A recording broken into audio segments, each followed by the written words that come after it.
Hello, my friends. I'm Jeff Yalden, celebrity teen and family life coach, renowned youth motivational speaker, and teen author.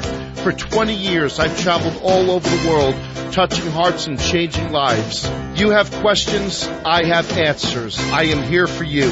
And together, I hope to bring purpose, passion, and direction to your life and your family. Hello, my friends from the Octorara School and the Octorara School family. Some of you students know who I am, but there are probably many of you that are watching this video that have no idea who I am.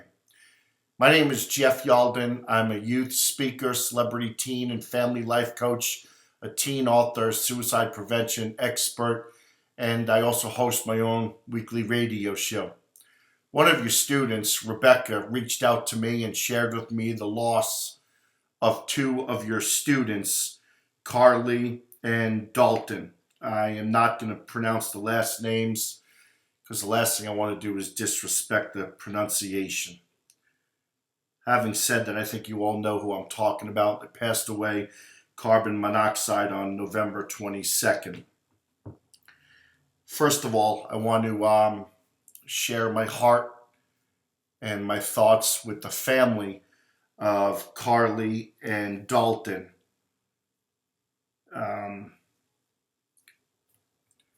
Like so many people have already said to you, I'm sorry. I wish I can say more. I wish I can heal your hearts. I wish I could take the pain away. My thoughts and prayers are with you. To the students, I know many of you, as well as the parents, teachers, administrators, have so many questions. Why? And those questions just may never be answered. I know, please, I know this wasn't a suicide. This is carbon monoxide poisoning by the exhaust having a leak and it leaking into the car and taking the lives of these two beautiful young people. So I want you to understand, I know that. Hey, listen, I want everybody to understand that there's no certificate or no teaching in a administrative certification course or a teacher's master's degree on how to deal with the loss of a child, let alone the loss of two of our children. Administrators, they're damned if they do and they're damned if they don't. Let's do this, well, let's not do this, let's be very careful. And they have to be. So let's stop pointing fingers of what we did great and what we didn't do so well, because everybody has their opinion. The bottom line is we're all human and we're all in a lot of pain. And I know this is about a month and a half ago. We're almost coming up on 2 months. So the grieving process for most of us is over and we've been able to, pick up our feet and walk through the door and move on with our lives. But there are still many of us that are still grieving and will continue to grieve for a long time. Friends, classmates, people that sat in class with them, definitely the family, the parents.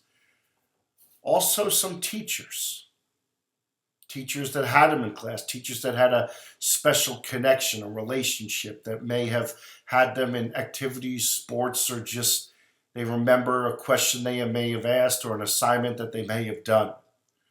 And we need to respect that. We need to respect each other. More importantly than anything, we need to respect ourselves. And in respecting ourselves, we need to understand life does happen. Life is not fair. Life will never be fair.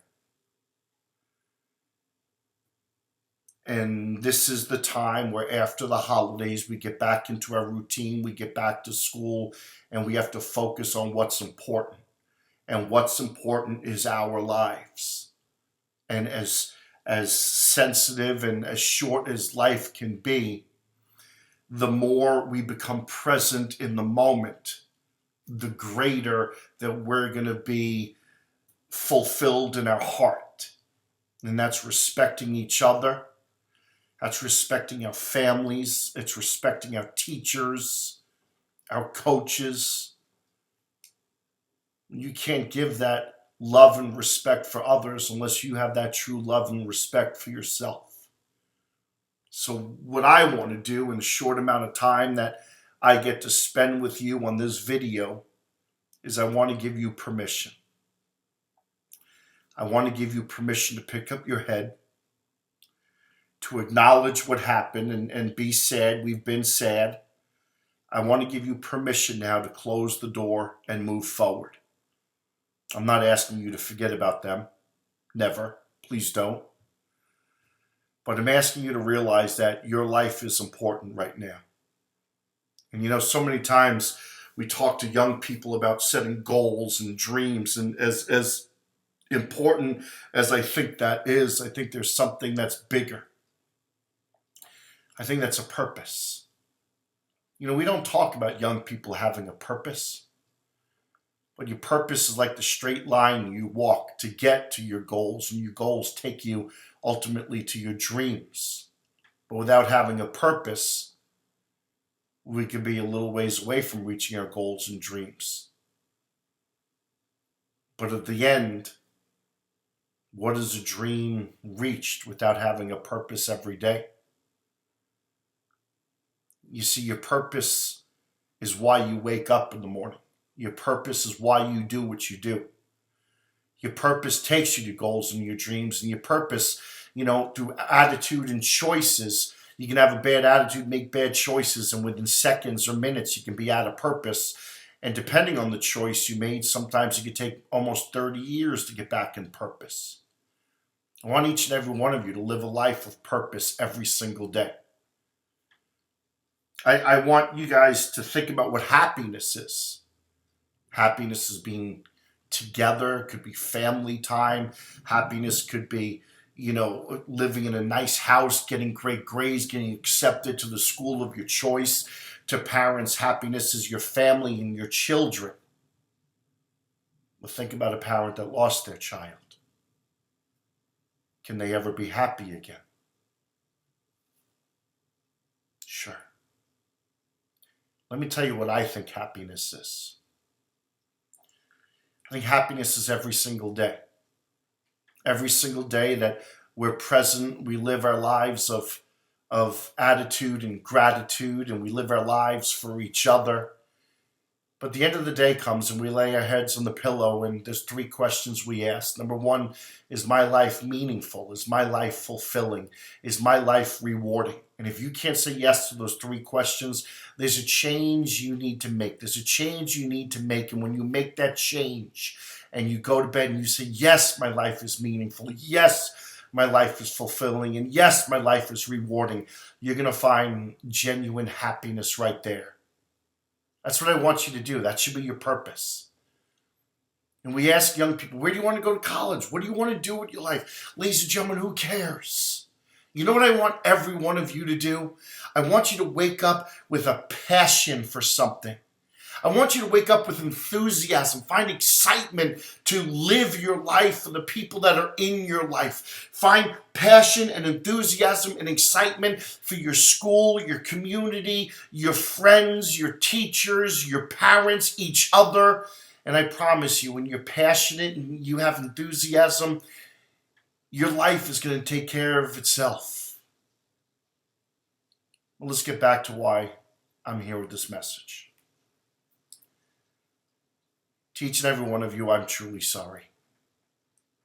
I understand because I deal with this on a weekly basis. But there's a part of me that can never understand what we go through when we lose one of our friends. Although I've been there, years have gone down the road, and that loss has made me who I am. I'll always remember some of the losses I've had in my life. And I look back and I think, why? Life isn't fair. Life is hard. But having the courage to face life and to deal with life obstacles and challenges makes you strong. And there's nothing that you and I, that we can't handle. Let's move on, my friends. Let's make it a great year. Let's plant a couple of trees. Let's do something where we can remember them. But what I want you to do now is, when you see the parents in town, I want you to go give them a hug and tell them what their child meant to you as a friend, as a classmate, as a teammate, whatever. I want you to high five your principal. I want you to high five your teachers. I want every single one of you to let each other know how much that they mean to you. I just wanted to come by and let you know that my thoughts and prayers are with you. Let's go about the second semester and let's make it awesome. Because we need to do that. And there's no better time than now. God bless all of you. Pick your head up. I love you. Take care.